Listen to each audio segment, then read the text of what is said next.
Welcome. This is David Boles, Human Meme. Today's topic, everything smells like pot. And service animals. Medical marijuana. Pot, Mary Jane, weed, etc., etc., etc. is slowly making its way into our everyday life. The state of New Jersey is now allowing PTSD sufferers to legally get a prescription for the ditchweed, and in the state of New York, home delivery of pot is an option, even though you can't actually smoke the weed legally in the Empire State. Seriously, in New York, the medical marijuana law only allows it to be dispensed as a tincture, spray, and other forms that don't actually light up or get inhaled. No smoke, no foul. Where there's fire, there's glowing weed embers and a prison sentence. Medical marijuana, or not, the cities in the tri-state area are starting to reek of pot. Every street corner you pass, you can smell that distinctive aroma wafting through the air.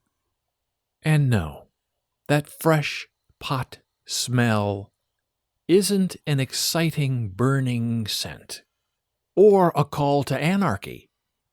It just sort of feels a little sad that now anyone with any sort of ailment, real, imaginary, invented, can find some way to legally get pot into their bodies, instead of finding a different way to deal with pain or disease. I understand the rise of pot in the medical community is all about money and business, not patients. And it's not really about health or nature or any good thing. It's all about the bottom line. And that is a concern for everyone in a community, because you begin to wonder about quality control and danger to a desperate patient. I am not a big pot guy, never was. And I'm not really any sort of recreational anything kind of guy. The world itself is enough of a high for me. However, I do prefer neighborhood potheads to crackheads, or alcoholics, or meatheads, or meth heads, because pot smokers tend to be relaxed and cool and calm and laid back, and that is a good thing for a neighborhood of non-tokers. The only thing that beats the jazzy pot smoker is the heroin nodder. There's no one less ferocious than one in the middle of nodding off in the middle of a street. But if nodding off in the street is a new standard for civility, then we're all in trouble. When I was in high school, one of our world geography teachers, who was an old man and on the edge of retirement, and who clearly did not care what a bunch of Midwestern teens with hardcore redneck Republican parents thought, and he told us one day he's all for creating a specific island somewhere in the world where all the drug users of the world can go and gather and live together. Every drug would be free. You move there, you live there, and you stay there until you die. And the good part, he said, is that they are away from the rest of society who are trying to build something instead of tuning out. That's his phrase, not mine. You can tune into your island drugs, he said, and let those drugs take you down wherever. In our neighborhood on the East Coast, the favorite method of doing the weed is to make a blunt out of it. You buy a single cigar. They're sold here in heat-sealed, sterile packs in liquor stores, and you cut the cigar lengthwise, remove the tobacco, and then you pack in the pot in the remaining shell, and you smoke it up, dude. Ooh, it really smells terrible, wafting from every street corner. There's a group of 3 guys in our neighborhood who love to come over to our building and sit on our nice steps and smoke their blunts all day long. The acrid smell is incredibly awful. So one day, I decided to go out there and ask them why they had to sit there on our steps and smoke so all that stank goes right into all of our open windows.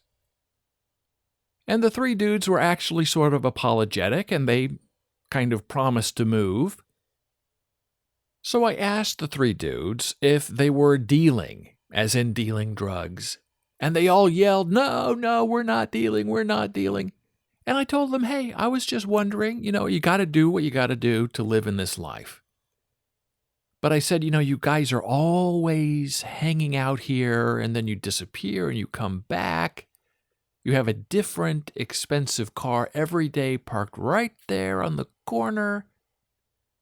And 2 of the dudes glared at me and put their hands into their pockets, while the 3rd guy, the friendly pothead leader of the potheads, backed away and pulled his 2 friends with him, and they disappeared down the sidewalk.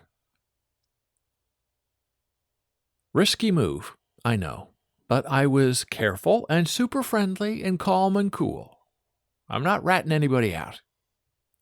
But I ask you, is it better to live free and die, or live scared forever and be buried the day you were born?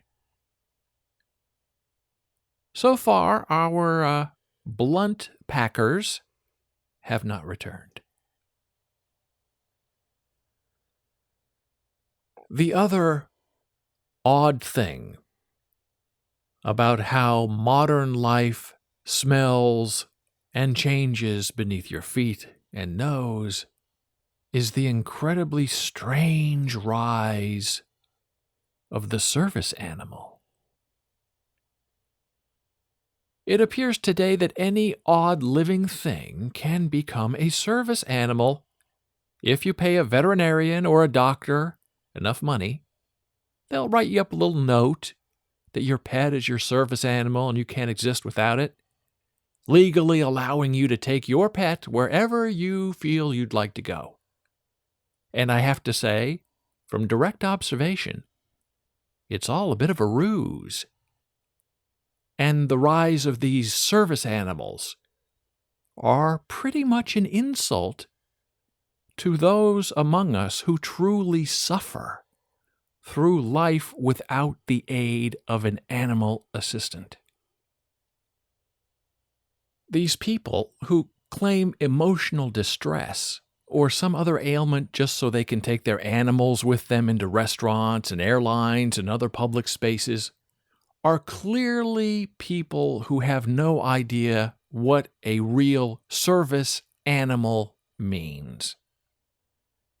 And they clearly have never spent a single day interacting with someone blind or severely physically disabled who requires an animal to live in order to survive this moment into the next day.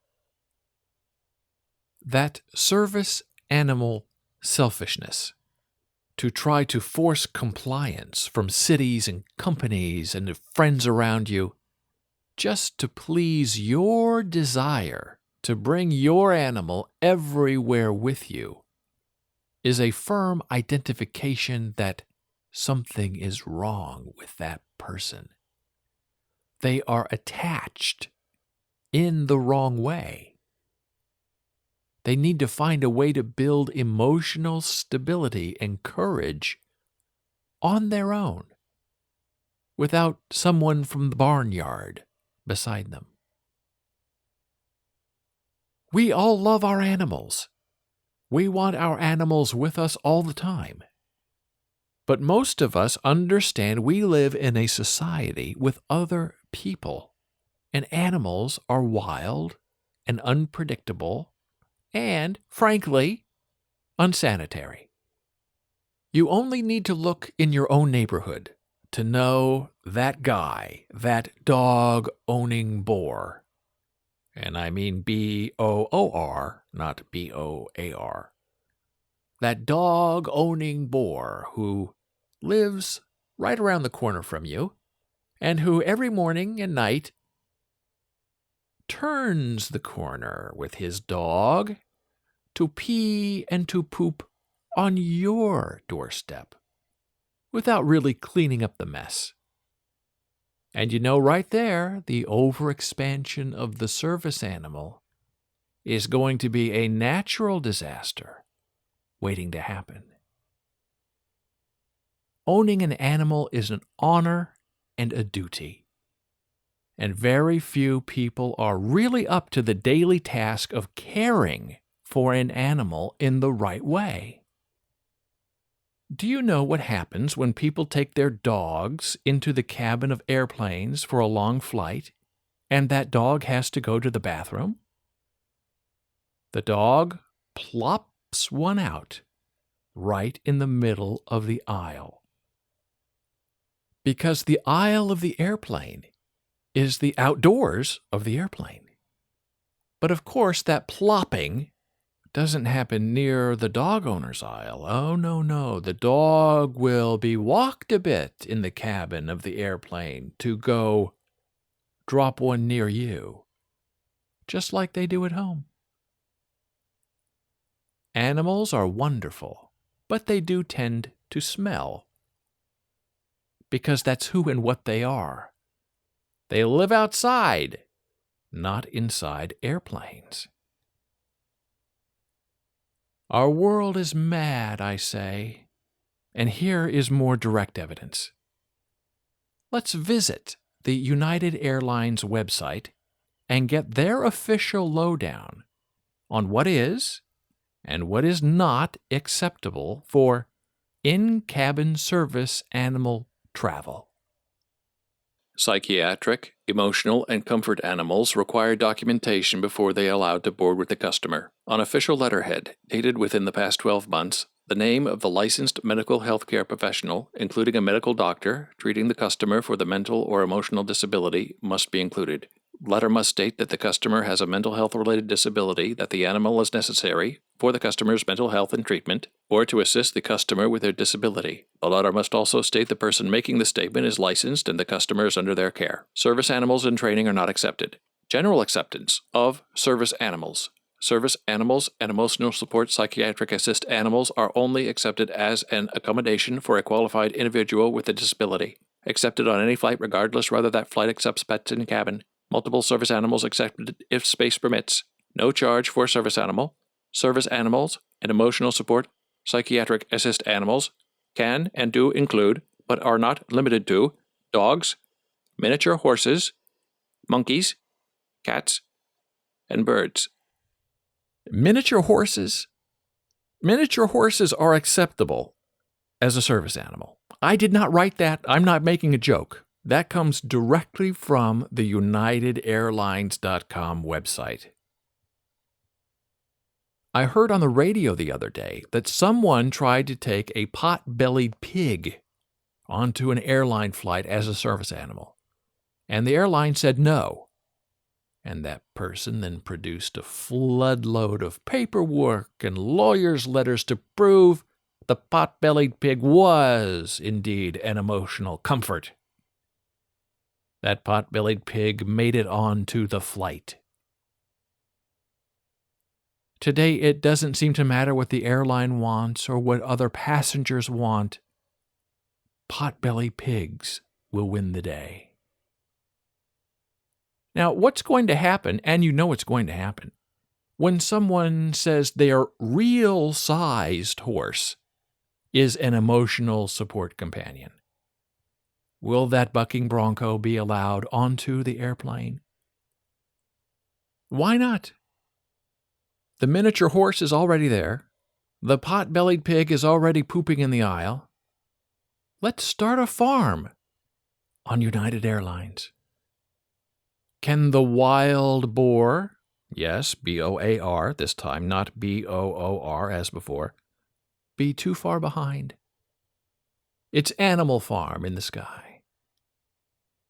And when you start an approved animals list, expect that official list to exponentially expand.